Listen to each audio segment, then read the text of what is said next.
acknowledge you for pushing through whatever you went through this week to make it here today. I will not be up long, so I will be reading two different scriptures. If you could stand with me so we could slide. The first scripture I have is Matthew 6, verse 34.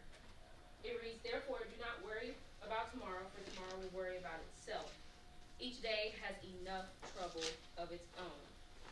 The second scripture that I have is Philippians 4 and 6, which reads, "Do not be anxious about anything, but in everything, by prayer and petition, with thanksgiving, present your requests to God." You all may be seated. If you all do not know, we are in a new Bible study series.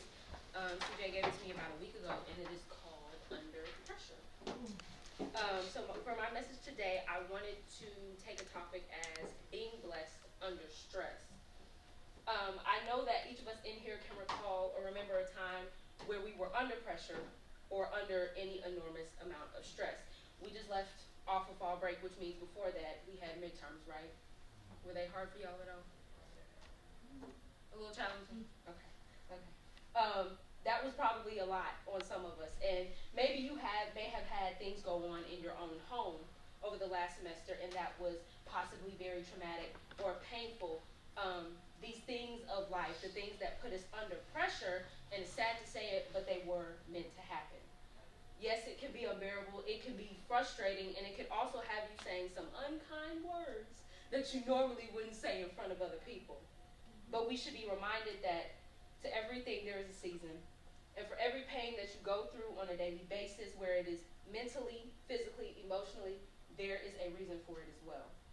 Ecclesiastes 3, 1 through 4 reads that everything happens in this world happens at the time God chooses. He sets the time for birth and the time for death, the time for planting and the time for pulling up, the time for killing and the time for healing, the time for tearing down and the time for building. He sets the time for sorrow and the time for joy, the time for mourning, and even the time for dancing. This simply means that, number one, we are not in control. I hope y'all know that. Like, we're not in control of our moves, our daily walk. And we're also not in control of what kind of pressure we're put under.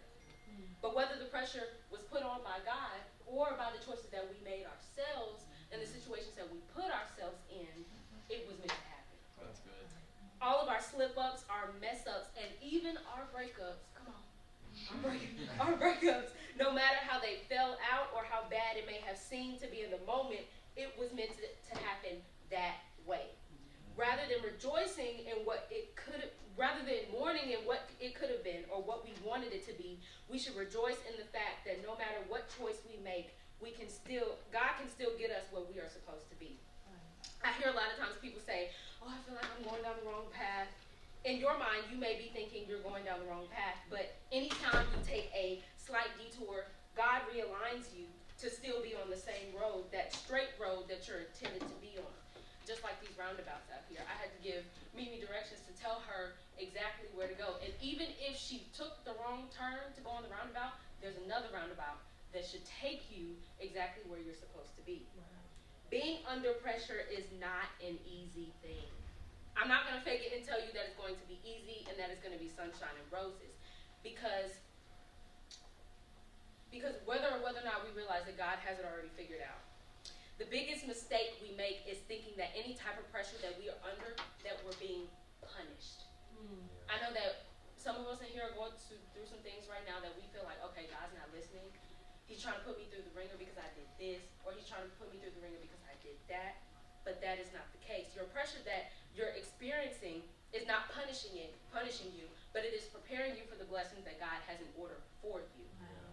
At any time that we go through anything, we have to remind ourselves that, number one, God is bigger than anything that we're going through. I don't know if y'all realize that. Even though we can't see him, we have to realize that he is bigger than any problem, any situation, any relationship, any hardship, any test, any midterm, any final that we have, that he is bigger than anything that we are going through. And because our situations are bigger than us, we should be giving it to him rather than panicking. I know y'all probably seen those TikToks where it's like at work you go into those panic rooms and you can scream as loud as you want to.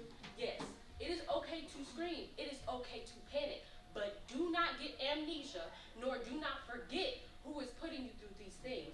Because if you know it is God putting you through this, you know there is a purpose for why he's putting you through it. Wow.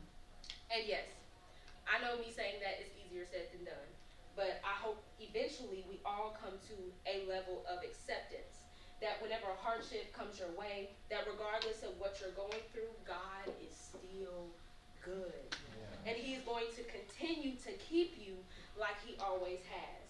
Some burdens are simply too heavy to carry because we're not meant to carry them. I can't tell you how many times that somebody will be walking in here carrying 3 suitcases on their back and 4 duffel bags strapped all against them. Why are you carrying all of that? You carrying your mama's stuff, you carrying your daddy's stuff, you carrying your sibling's stuff, but your bag, you didn't even pick up your bag. But you carrying everything else that you think you need to carry based off of your position in your family or whatever circumstance it is. You are only meant to carry what you're supposed to carry. God says, cast your cares on me because he cares for you. I don't believe that Jesus would go to the cross, give his life for people that may not believe in him, nor may never come to him, but give his life regardless of what we would do once we got here. But it's because he loved us so much that he died for us. You may be under pressure to graduate on time. I'm going to tell y'all right now, my projected date is not the intended date that I wanted. But guess what? We're going to get up out of here when we're going to get up out of here. Because I know, like I said, our timelines are never fit to God's timeline.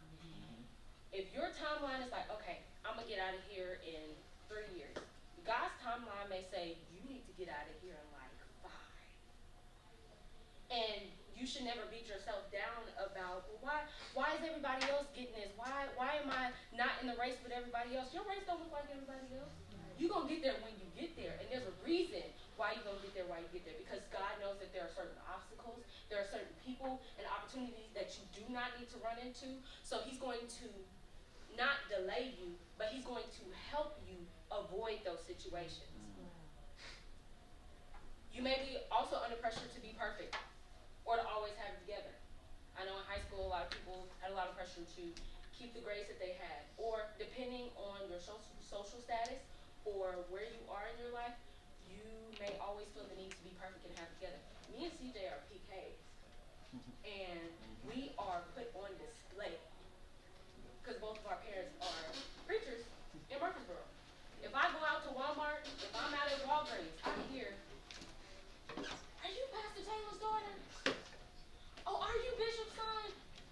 And immediately, sometimes I have to pray I'm not out doing something I'm not supposed to be doing. Because if they see you, they will automatically take whatever they saw and attach it to whomever you're connected to.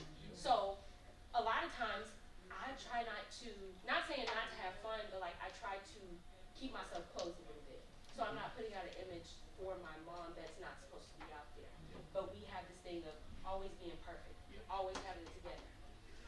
We still mess up too, just like everybody else. Just because you're a man or woman of the cloth doesn't mean that you don't get dirty sometimes. So there would be no need to be saved if we were perfect. Jesus wouldn't have went to the cross, nor would he have been needed if we were perfect. But because we do not have all the answers and we are not perfect, that is all the more reason to run to him when we feel like the world is trying to crush us. You are stronger than you think. Me and my mom are like really big on mental health. You are stronger than you think. We go through so much going across this campus, anxiety, depression, panic disorder. I'm always transparent. There is nothing that God cannot do for you, nor fulfill for the void that you are missing. Whether you are missing a mother figure, a father figure, whether you are lacking in a way that you haven't realized yet, God can fulfill those things for you. And there's never a resource that you cannot reach to you. I said this the last Bible study, but if anybody can raise your hand if anybody can come up in here and talk to you about something that they're going through. I'm going to say this every time. Because there are so many people in here that you can talk to, that you can confide in, and I hope with good faith, keep between them, so that you have somebody to talk to. Because a lot of times we don't want to talk to mom and dad. We don't want to talk to mom and dad because that's mom and dad. They know all about us, and sometimes it's good to talk to somebody who has an unbiased opinion. But you are stronger than you think. Everything that is put up against you is trying to break you down, and that is what it's designed to do. But what you're designed to do is withstand it, which sounds really weird, but the analogy I'm using is like the weight room. Who lives in here? Y'all live? Okay. What's your name? Ty. Ty. Yeah. How much do you lift? 6 days a week. No, like how much weight?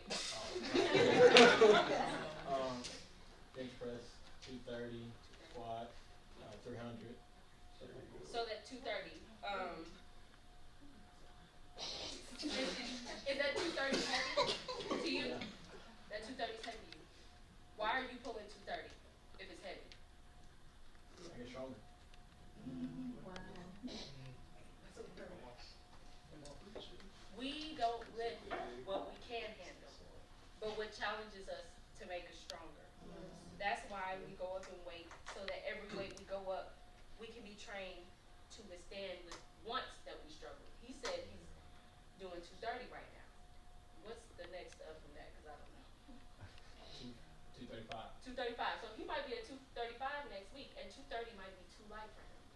It might be too easy to go through. 230 might be a little too easy to go through. A lot of, and that's why God puts us through things that is hard. Because if He gave you something easy, we would have it every single time. Wow. But if He's giving you stuff that is a little bit hard to carry, it's only building your strength. You're building that muscle. You're building that endurance, and you're constantly having to make yourself better. Yeah. Not only for yourself, but the other people around you. A lot of times we don't realize, like you said, you're in the weight room and you're lifting weights. Somebody's watching you, and somebody's watching the number that you're pulling.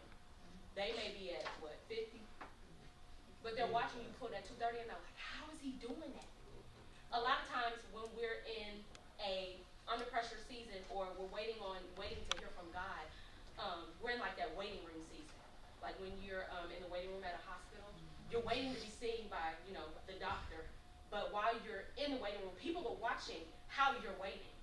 People are watching how you're fighting and how you're enduring. So while you're in that waiting room, I hope y'all have the right attitude. I hope you're saying, God, I know this is hard on me, but I know I need to go through it. I hope you're saying, okay, somebody went to go see him before me, but I know that I'm next.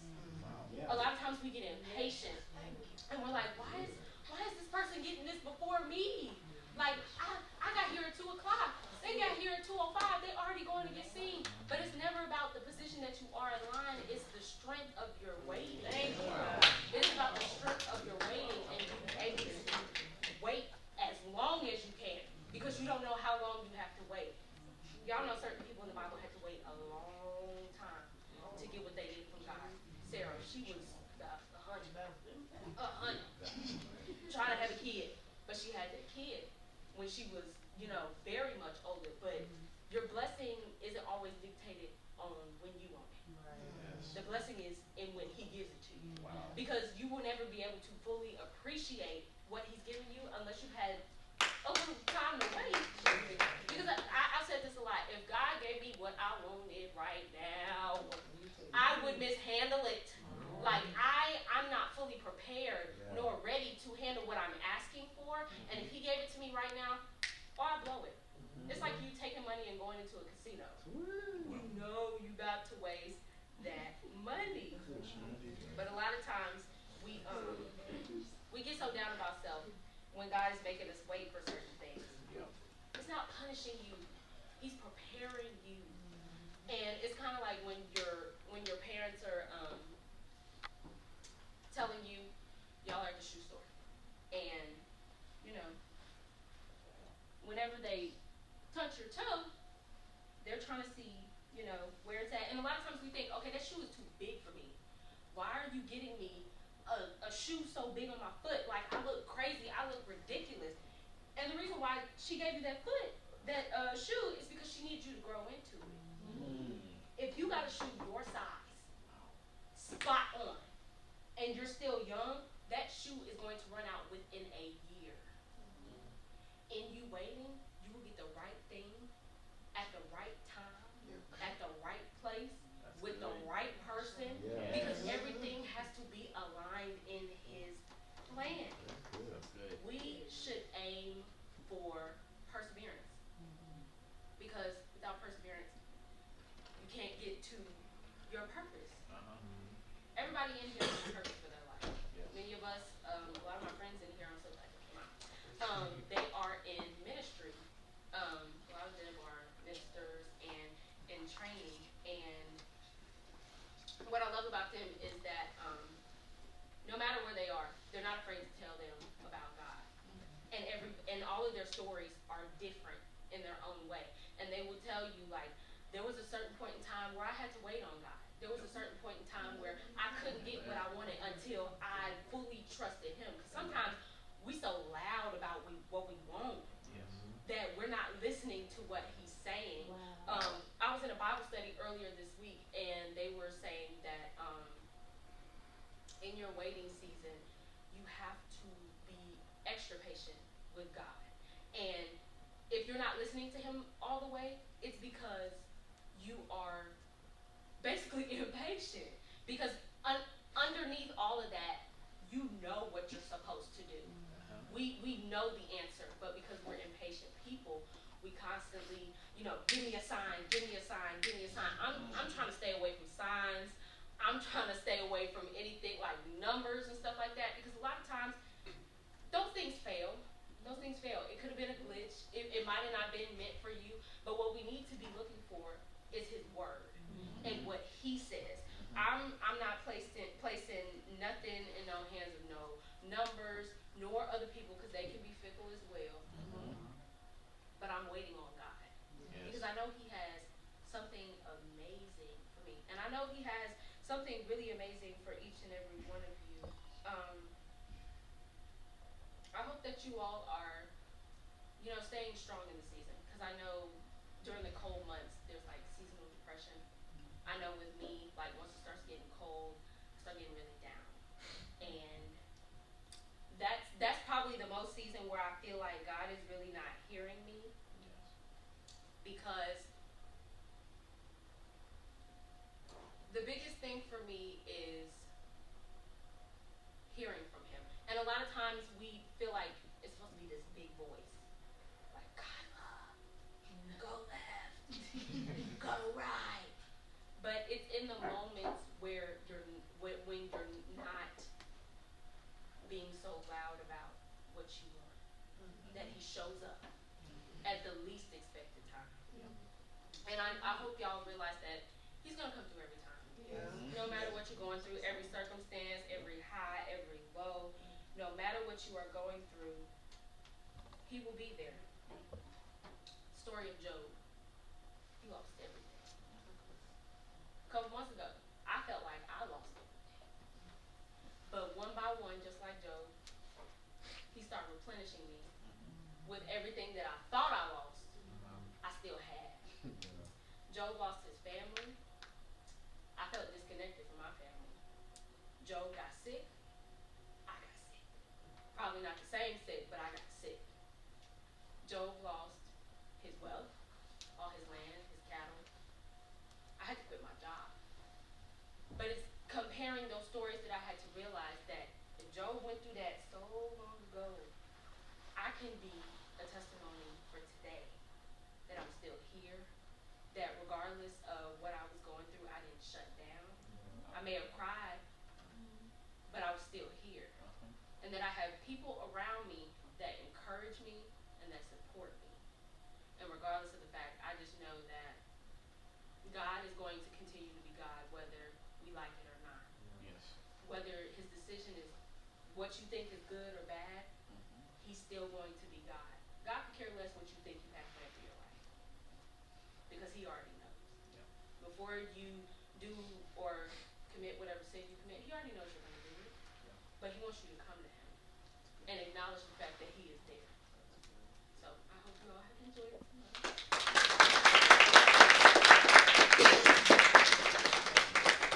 All right, now we'll get into groups, and